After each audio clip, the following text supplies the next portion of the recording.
Goeiemôre vriende, gegroet is elkeen in die wondernaam van Jesus. Vanmôre wil ek met u praat oor die regterstoel van Christus en die krone. Vriende, u weet dat die Bybel sê vir ons baie duidelik dat die Here sê daar in Openbaring 22 vers 12, en kyk, ek kom gou en my loon is by my om elkeen te vergeld soos sy werk sal wees.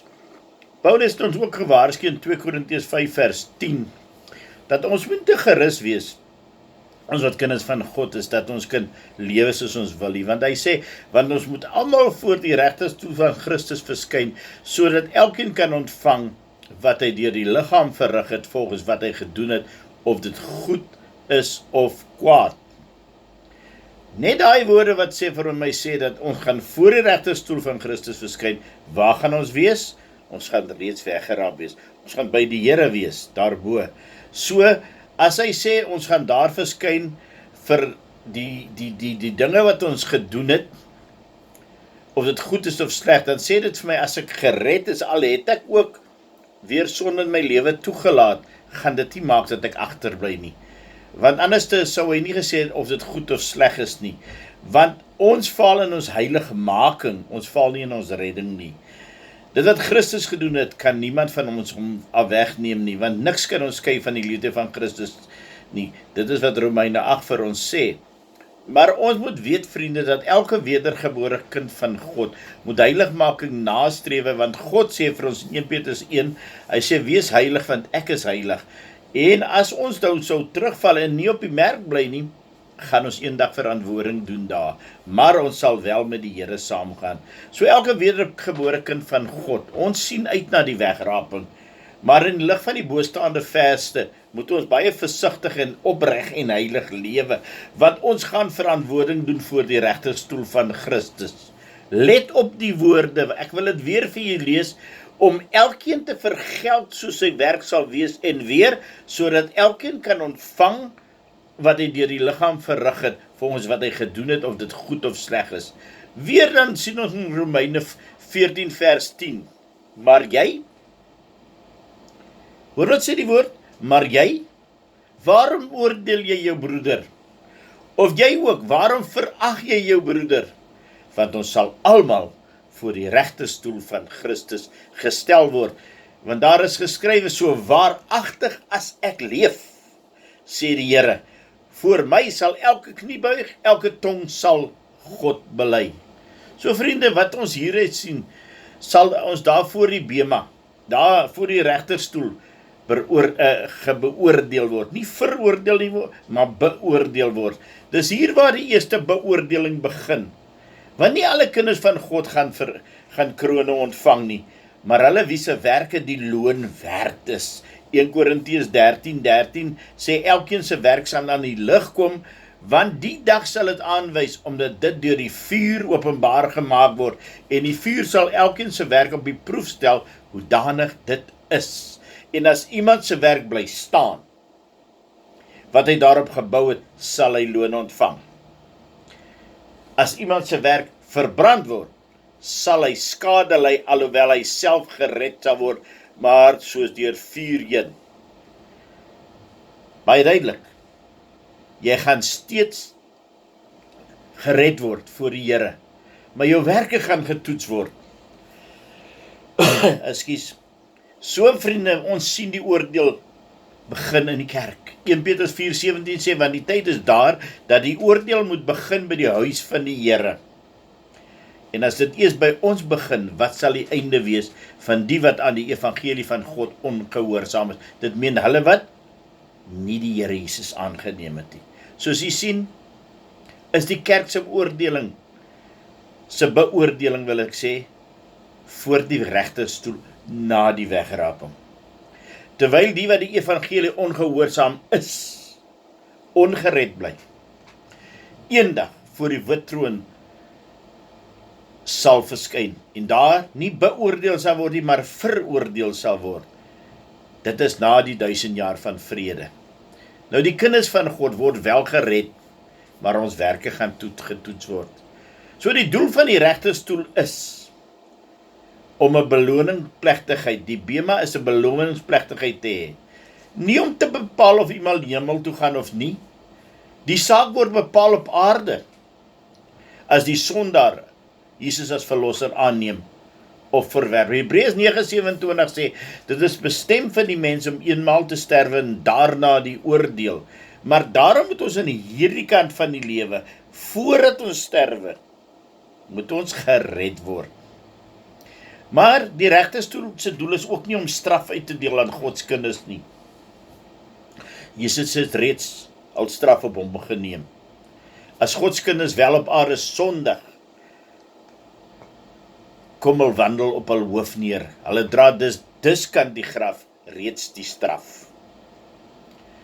Jy sien vriende, die regterstoel is dan soos die bema, waarop atlete staan.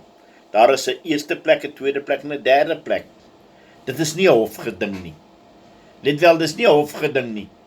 Ons word nie veroordeel nie, ons word beoordeel. Ons hardloop dus vandag vir Jesus, met die Heilige Gees as afrigter, om volgens Bybelse reëls te hardloop. Die beloningsbasis van God werk dan so. Ons arbeid en ons diens vir Jesus word op aarde bepaal. Ook ons motiewe, ons gesindheid en verborge hartsbedoelinge waarmee ons gearbei het, dit sal alles getoets en beoordeel word. Lees ons weer Openbaring 22 vers 12, dan sien ons, en kyk, ek kom gou en my loon is by my. Die Here kom met die loon. Omdat julle weet dat elkeen vir die goeie wat hy doen, loon van die Here sal ontvang, of hy 'n slaaf is of 'n vryman. So ons moet dus sorg dat ons die krone waardig is, vriende. 2 Johannes 1:8 sê, wees op julle hoede, dat julle nie verloor wat ons deur arbeid verkry het nie, maar 'n volle loon ontvang. Kom ons praat so 'n bietjie oor die krone. Die Bybel noem 5. Ja, soos ek my hand nou vir jou wys, 5, 1, 2, 3, 4, 5. Heel eerstens, daar sal 'n martelaarskroon wees, of ook genoem die kroon van die lewe. Jakobus 1 vers 12 sê dan ook vir ons hierdie woorde, salig is die man wat versoeking verdra, want as hy die toets deurstaan, sal hy die kroon van die lewe ontvang, wat die Here beloof het aan die wat hom liefhet. Openbaring 2:10 sê, vrees vir niks wat julle sal ly nie.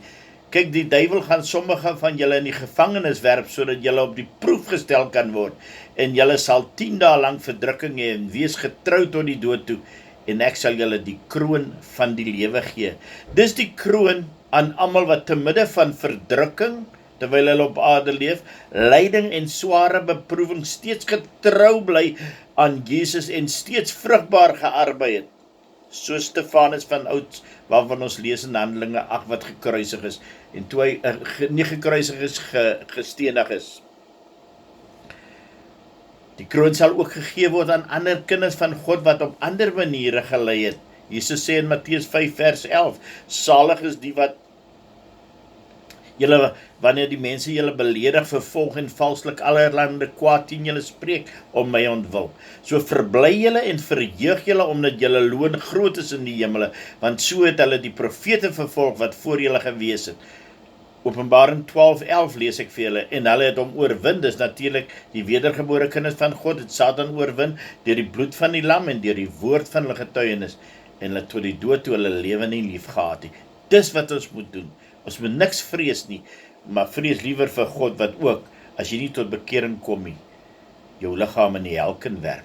Die tweede kroon is die onverwelklike kroon, of die geestelike wedloperskroon. In 1 Korintiërs 9:25 lees ons, en elkeen wat aan 'n wedstryd deelneem, hy onthou hom in alles, hulle nogal om 'n verwelklike krans te ontvang, maar ons 'n onverwelklike. So hierdie kroon sal gegee word, vriende, aan die evangeliestryders wat met volharding aanhou, ook tot in die gryser ouderdom en steeds vrug dra, soos wat daar gesê word in Psalm 92 vers 12.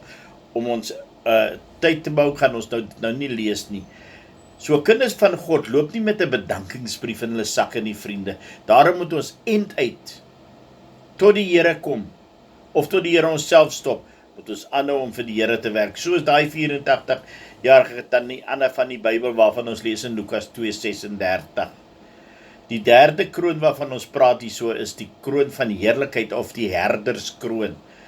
Die lerende en regerende ouderlinge, herders en leiers van die gemeente, wat goed gearbeid sal hierdie kroon ontvang. 1 Petrus 5:2-4 kan jy daarvan lees, want hy sê, hou as herders toesig oor die kudde van God, wat onder julle is, nie uit dwang nie, maar gewilliglik, nie uit vuil gewin nie, maar met bereidwilligheid. En dan vers 4 sê, en wanneer die opperherder verskyn, sal julle die onverwerklike kroon van heerlikheid ontvang. Vriende, maar daar is wel goddelike standaarde gestel, ook vir hierdie mense. Gaan lees daarvan in 1 Timoteus 3. Hy sê, opsiene dan moet onberispelik wees, 'n man van een vrou, let wel, nugter nie, suiper nie, ingetroo, fatsoenlik, gasvry, bekwaam om te onderrig, geen drinker, geen vegter, geen vuil gewinsoeker, maar vriendelik, geen strydlustige, geen geldgierige nie. En die een wat sy huis goed regeer. Die vierde kroon wat ek met u wil praat, is die kroon van geregtigheid of die wederkomskroon. So as iemand se wandel, vriende, en handel toon op 'n liefdevolle verwagting van die Here Jesus Christus se wederkoms, sal hulle ook die kroon ontvang. Lees daarvan in 2 Timoteus 4 vers 7. Ongelukkig het ons nie die tyd om nie, want dit het ons ingehaal, want ek wil die laaste een ook vir u noem, die sielewennerskroon of die kroon van roem. Jy sien, hierdie is 'n spesiale kroon vir die wat vissers van mense is. Hulle wat die evangelie sekel in die ryp en wit oeslande van die mense sielig gaan inslaan om siele te oes vir God se koninkryk. Paulus sê in 1 Tessalonisense 2 vers 19, want wie anders as julle is ons hoop op blydskap of kroon van roem in die teenswoordigheid van ons Here Jesus Christus by sy wederkoms. Jy sien, elke mens wat deur 'n visser van mense vir die Here, wat as visser van mense vir die Here wen, hulle sal so 'n kroon ontvang. Vriende, laastens wil ek vir julle sê, dit is die heerlikste werk om 'n siel na God te lei. Die bonus is juis dat ons deur die koning van die konings eendag gekroon gaan word. Onthou ons groot taak Matteus 28:19, gaan dan heen, maak disippels van al die nasies en